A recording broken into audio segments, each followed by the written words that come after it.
বিশ্বনবী জনাব মুহাম্মদ রাসূলুল্লাহ সাল্লাল্লাহু আলাইহি ওয়াসাল্লামের আপন চাচা আবু তালিবের মৃত্যুর আগে কি ঘটেছিল সেখানে বিশ্বনবী জনাব মুহাম্মদ রাসূলুল্লাহ সাল্লাল্লাহু আলাইহি ওয়াসাল্লাম উপস্থিত হলেন এবং তার চাচা আবু তালিবের কাছে গিয়ে বললেন, চাচা, আপনি আমার ধর্মকে মেনে নিন, আপনি কালেমা তৈয়বা পাঠ করুন, কালেমা শাহাদত পাঠ করুন, আপনি আমাকে স্বীকৃতি দিন, বলুন লা ইলাহা ইল্লাল্লাহু মুহাম্মাদুর রাসূলুল্লাহ, বাকিটা আমি দেখে নেব। তখন আবু তালিব একবার বিশ্বনবী জনাব মুহাম্মদ রাসূলুল্লাহ সাল্লাল্লাহু আলাইহি সাল্লামের দিকে তাকান এবং অপর দিকে ছিল আবু জাহেল, সুফিয়ান এবং আর উতবা, সাইবা, এরকম আরবের যে তখন কাফেরদের সর্দার দলপতিরা ছিল, তখন তারা ছিল।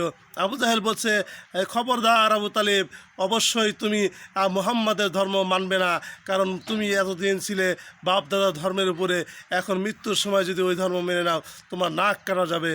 এইভাবে যখন তাকে ব্রেন ওয়াশ করা হলো, তখন আবু তালিব একবার বিশ্বনবীর দিকে তাকান এবং একবার আবু জাহেলের দিকে তাকান। তখন এক পর্যায়ে বিশ্বনবী জনাব মুহাম্মদ রাসূলুল্লাহ সাল্লাল্লাহু আলাইহি সাল্লামকে হতাশ করে দিয়ে সে কালেমা না পড়েই দুনিয়া থেকে বিদায় নিল। এইভাবে বিশ্বনবী জনাব মুহাম্মদ রাসূলুল্লাহ সাল্লাল্লাহু আলাইহি সাল্লাম বললেন যে, আমার চাচা আজ দুনিয়া থেকে বিদায় নিল, অথচ আমি আমার চাচার জন্য কোনো কিছু করতে পারলাম না, আমার চাচা জাহান্নামী হয়ে গেল। তখন এক সাহাবী বলেছিল যে, ইয়া রাসূলুল্লাহ সাল্লাল্লাহু আলাইহি সাল্লাম, আবু তালেবের মৃত্যুর সময় তার ঠোঁট লড়েছিল, আমার মনে হয় সে কালেমা পাঠ করেছে। তখন বিশ্বনবী জনাব মুহাম্মদ রাসূলুল্লাহ সাল্লাল্লাহু আলাইহি ওয়াসাল্লাম বললেন, না, আমি শুনিনি, তুমি কি শুনেছো? তখন সে সাহাবী বলল, না, আমি শুনিনি, তো ঠোঁটটা লড়ছিল।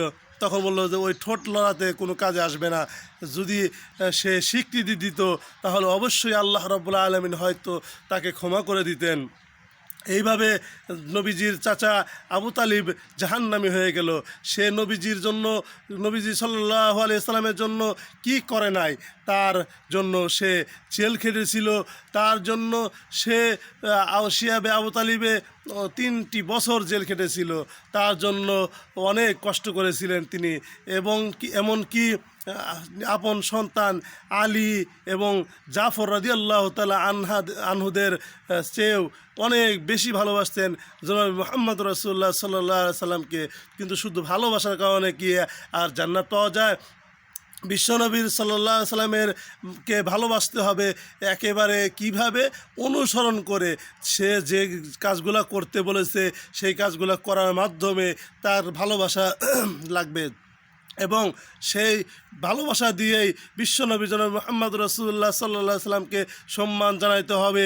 যদি আমি বলি যে না, বিশ্বনবী জনাব মুহাম্মদ রাসূলুল্লাহ সাল্লাল্লাহু আলাইহি সাল্লামকে আমি 40 বছরের আগের যে জিন্দেগি ছিল ওইটাকে ভালোবাসি, কিন্তু 40 বছর পরে যে নবুয়ত পেলেন, নবুয়তের পরে যে জিন্দেগিটা 63 বছর পর্যন্ত, সেই জিন্দেগিটা আমি ফলো করব না, তখন আপনি কোনো কালেই, কশ্চিন কালেই আপনি জান্নাতের গন্ধও পাবেন না। কারণ হলো, আপনাকে 40 বছর আগে বিশ্বনবী জনাব মুহাম্মদ রাসূলুল্লাহ সাল্লাল্লাহু আলাইহি সাল্লাম 1 থেকে 40 বছর যে জিন্দেগি ছিল, সেই জিন্দেগি যদি আপনি নাও মানেন তাও আপনার সমস্যা হবে না।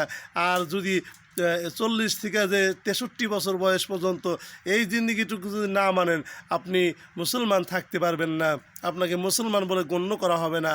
এই 40 থেকে 63 বছর যে সিরাত, এই সিরাতকে মানতে হবে আপনার, এই সিরাতকে আপনি মনের ভিতরে অনুধাবন করতে হবে এবং সিরাত নিয়ে আপনার চলাচল করতে হবে। আল্লাহ রাব্বুল আলামিন আমাদেরকে বিশ্বনবী জনাব মুহাম্মদ রাসূলুল্লাহ সাল্লাল্লাহু আলাইহি সাল্লামকে ওইভাবে ভালোবাসার তৌফিক দান করুন যেইভাবে তার সিরাতকে আমরা আঁকড়ে ধরতে পারবো।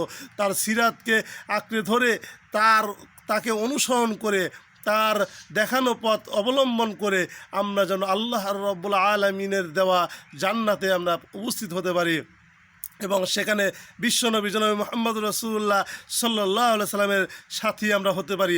আল্লাহ রাব্বুল আলামিন আমাদেরকে সেই জ্ঞান দান করুন এবং সেই ইবাদত করার মতো যোগ্যতা এবং তৌফিক দান করুন।